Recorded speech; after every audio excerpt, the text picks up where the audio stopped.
새벽녘 몽골군의 진영에서 거대한 투석기가 성벽을 향해 천천히 움직였다. 날이 밝기 전에 공격을 준비하려는 병사들의 손놀림은 분주했고 긴장감이 감돌았다. 투석기의 준비가 끝났습니다. 한 병사가 무칼리에게 보고했다. 그렇다면 시작하자. 그들의 방어를 무너뜨리고 우리를 얕본 대가를 치르게 할 시간이다. 무칼리는 냉정한 목소리로 말했다. 투석기에서 날아간 첫 번째 돌이 성벽에 충격을 가하며 거대한 소리를 냈다. 금나라 병사들은 갑작스러운 충격에 놀랐지만 곧 성벽 위에서 방어 태세를 갖췄다. 몽골군은 이에 굴하지 않고 연이어 날카로운 돌과 불타는 물체를 던졌다. 성벽 위의 병사들은 날아오는 물체를 피하려 혼란에 빠졌고 성 내부에서도 화염이 번지기 시작했다. 밤새 이어진 몽골군의 공격은 성 안에 두려움과 혼란을 심어주었다. 투석기의 공격이 계속되는 동안 몽골군의 일부 병사들은 성벽 아래로 접근해 사다리를 준비했다. 이중 작전을 통해 성벽을 무너뜨리거나 적군의 집중력을 분산시키는 데 성공했다. 저들이 이토록 끈질길 줄은 몰랐습니다. 금나라의 한 지휘관이 성벽 위에서 외쳤다. 그는 혼란에 빠진 병사들에게 지시를 내리려 했지만 상황은 이미 통제 불능 상태로 흘러가고 있었다.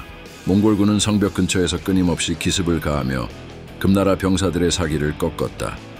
날이 밝아올 무렵 성벽은 점점 흔들리기 시작했고 내부의 혼란은 걷잡을 수 없게 되었다. 이제 시간이 왔다. 전 병력을 동원해 성벽을 돌파하라. 칭기즈칸은 마지막 돌격 명령을 내렸다. 그의 목소리는 병사들에게 활기를 불어넣었고 몽골군은 하나로 뭉쳐 공격을 개시했다. 날카로운 돌과 불길 속에서 몽골 병사들은 사다리를 타고 성벽 위로 올라갔다. 투석기의 공격으로 약해진 성벽을 뚫고 성 안으로 진입한 병사들은 금나라 병사들과 치열한 접전을 벌였다. 공성무기를 통한 전략적 우위를 확보한 몽골군은 결국 성벽을 돌파하고 중도를 장악했다. 이번 승리는 단순히 물리적 힘의 우위가 아니라 기술과 전략 그리고 인내의 결합으로 이루어진 성과였다. 칭기즈칸은 성벽 위에서 승리의 함성을 듣고도 침묵을 지켰다. 그의 눈은 멀리 성의 중심부를 응시하고 있었다.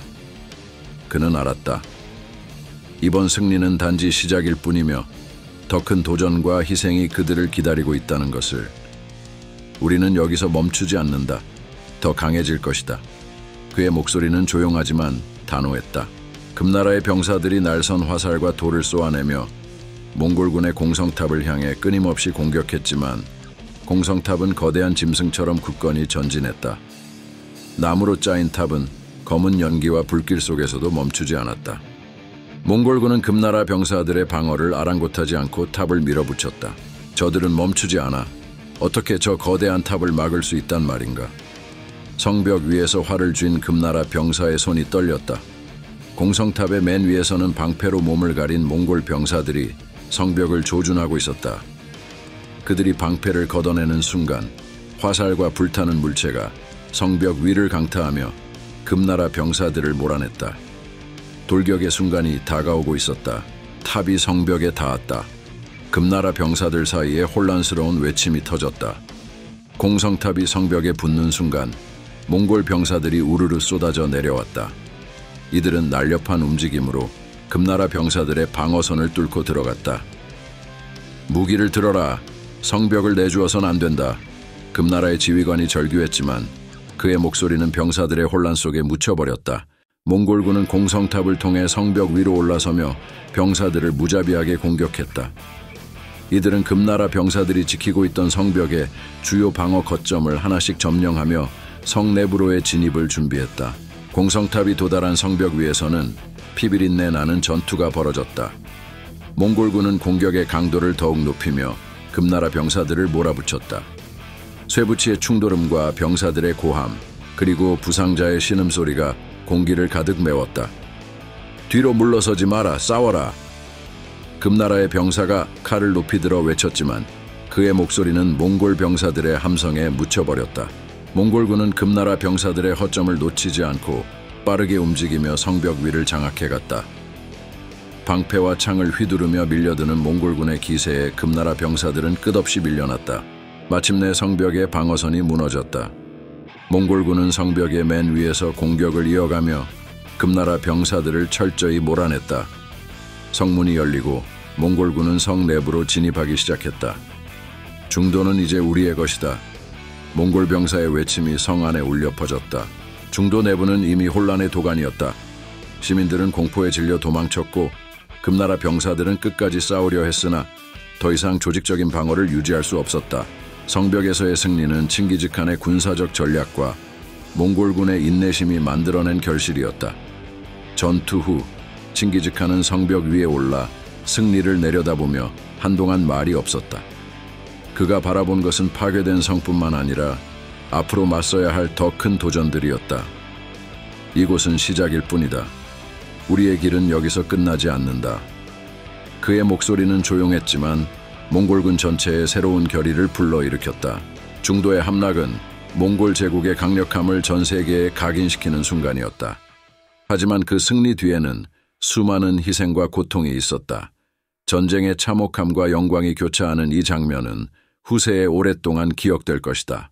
58장 다시 초원으로. 1217년 중도의 높은 성벽이 무너지고 승리를 거머쥔 칭기즈칸은 금나라의 광활한 영토를 바라보며 새로운 생각에 잠겼다. 중도 하나를 함락하는데도 이렇게 많은 희생이 필요했구나. 금나라 전체를 정복하려면 얼마나 더 많은 자원이 필요할까? 그는 중얼거렸다.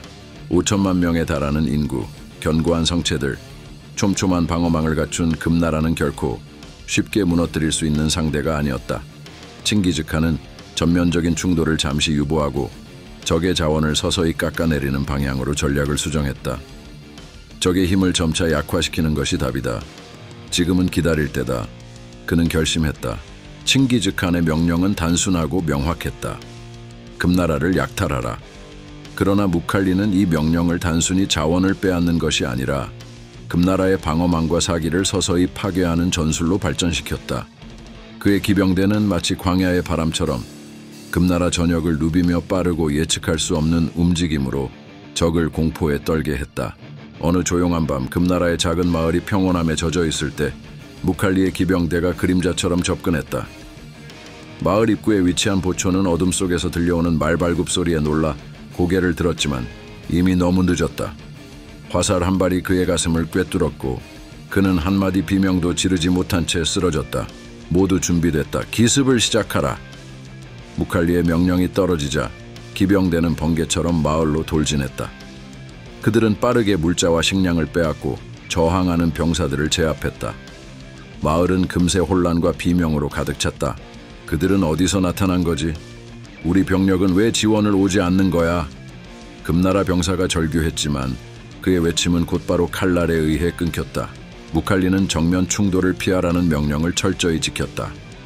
그의 전략은 기동력을 최대한 활용해 약한 곳을 집중적으로 공격하며 금나라의 군대가 결집하지 못하도록 만드는 것이었다. 우리는 한 곳에 오래 머물지 않는다.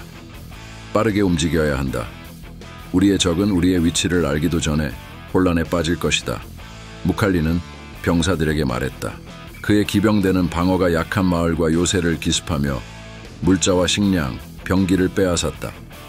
금나라의 방어망은 이 갑작스러운 공격들로 점차 약화되었다. 마을과 도시들은 몽골군의 그림자 아래에 놓이면서 공포와 혼란에 빠졌고 금나라 군대는 분산된 공격에 대응하느라 힘을 잃어갔다. 금나라 군대와 백성들은 끝없는 공격에 지쳐갔다. 무칼리의 기병대는 너무 빨랐고 그들의 공격은 예측 불가능했다. 군대는 중요한 자원을 잃었고 병사들은 사기를 잃어갔다. 이대로는 버틸 수 없다. 그들은 우리를 무너뜨리고 있다. 금나라의 한 장수가 말하며 고개를 떨구었다. 반면 무칼리는 점점 자신감에 차올랐다. 약탈을 통해 얻은 자원은 몽골군을 강화했고 기습의 성공은 병사들의 사기를 고취시켰다. 칭기즈칸의 전략은 금나라를 서서히 잠식하는 것이었다. 무칼리의 약탈전은 그 전략을 충실히 실행하며 금나라의 체력을 고갈시키고 있었다. 이 약탈전은 금나라가 무너질 준비를 마치게 하는 서곡이었다. 이제 금나라의 심장은 약해지고 있다. 무칼리는 자신감을 가지고 말했다. 우리는 곧 그들을 무릎 꿇릴 것이다. 무칼리의 약탈전은 단순한 군사작전을 넘어 금나라의 심리를 무너뜨리고 그들의 체계를 붕괴시키는 중요한 전술로 자리 잡았다.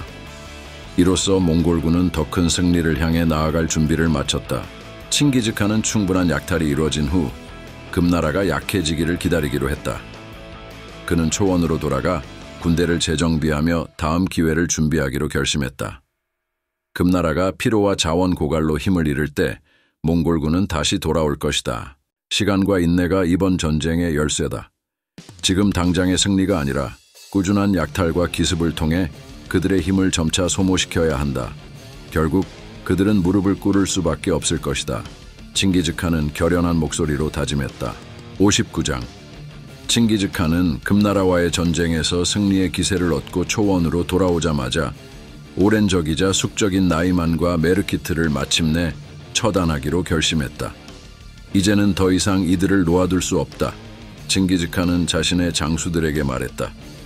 우리는 그들이 다시 일어설 기회를 절대 주지 않을 것이다.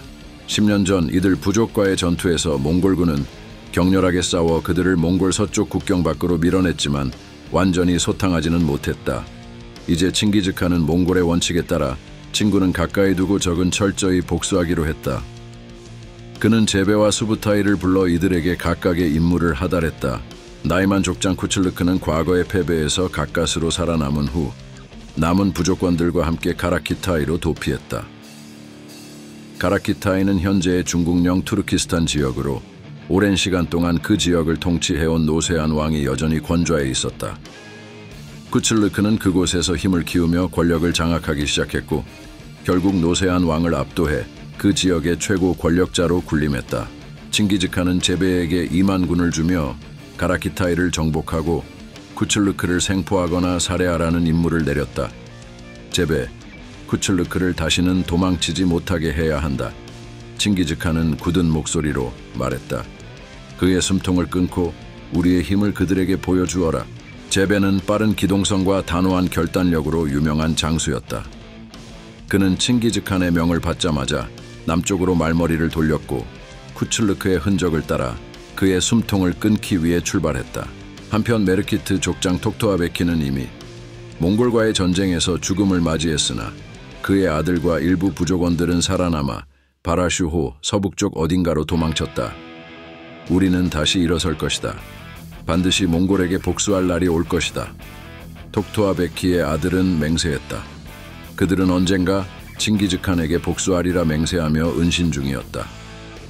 칭기즈칸은 그들이 다시 반란의 불씨가 될 것을 염려하며 수부타이에게 2만의 군을 맡겼다. 수부타이, 이번에는 그 누구도 살아남아선 안 된다. 칭기즈칸은 냉혹한 목소리로 말했다. 메르키트의 흔적을 완전히 지워라. 수부타이의 임무는 메르키트 잔당을 철저히 소탕하고 단 하나의 생명도 남기지 않는 것이었다. 수부타이와 그의 군대는 메르키트의 흔적을 따라 바라슈호를 넘어 점점 더 서쪽으로 진군했다. 우리에게 남은 것은 단 하나다. 적을 완전히 소멸시키는 것뿐이다. 수부타이는 병사들에게 말했다. 어떤 희생이 있더라도 우리는 이 임무를 완수할 것이다. 그의 군대는 빠르게 이동하며 매복과 기습을 준비했다. 수부타이는 과거 수없이 많은 전장에서 기습과 유격전으로 적을 압도한 경험이 있었다. 이번에도 그는 전진하는 곳마다 흔적을 남기지 않고 메르키트를 완전히 소멸시키겠다는 결심을 품고 있었다. 구독과 좋아요 꾹!